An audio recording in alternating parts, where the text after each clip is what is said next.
இன்றைக்கி நம்ம ஹோம்மேட் பன்னீர் எப்படி செய்யலான்னு பார்க்க போகிறோம். அதுக்கு வந்து நான் வந்து 1 லிட்டர் வந்து ஃபுல் க்ரீம் மில்க் எடுத்திருக்கேன். மில்கை நம்ம வந்து ஒரு பாத்திரத்தில் ஊற்றிக்கலாம். இப்போ பால் பொங்கினதும் கொஞ்சம் சிம்மில் வச்சுட்டு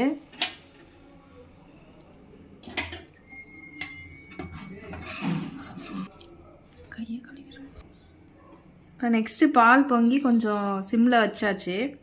அப்புறம் லெமன் ஒரு 1/2 லெமன் எடுத்துக்கிட்டு அது புழிஞ்சிருங்க.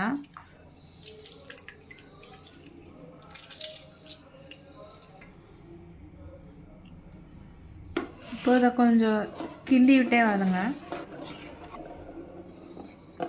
இப்போ அப்படியே மிக்ஸ் பண்ணிகிட்டே வந்தீங்கன்னா அப்படியே பால் கொஞ்சம் வந்து கெட்டியாக அப்படியே திரண்டு வரும்.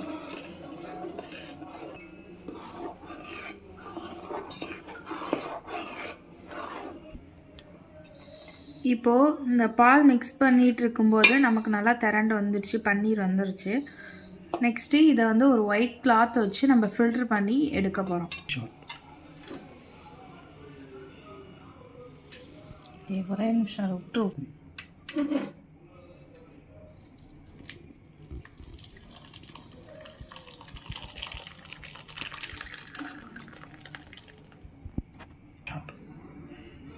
இப்போ இதை நல்லா ஃபில்ட்ரு பண்ணிட்டோம், தண்ணி எடுத்துட்டோம். தனியாக எடுத்துட்டு இதை நல்லா வந்து டைட்டாக ஹோல்ட் பண்ணிங்கன்னா ஃபுல்லாக அந்த தண்ணி எல்லாமே வந்து உங்களுக்கு வெளியில் வந்துடும்.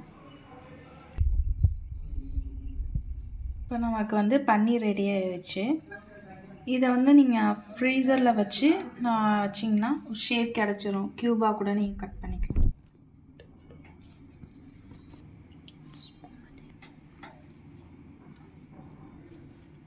எவ்வளோ சாஃப்டாக நல்லா உதிரியாக இருக்குதுன்னு பாருங்கள்.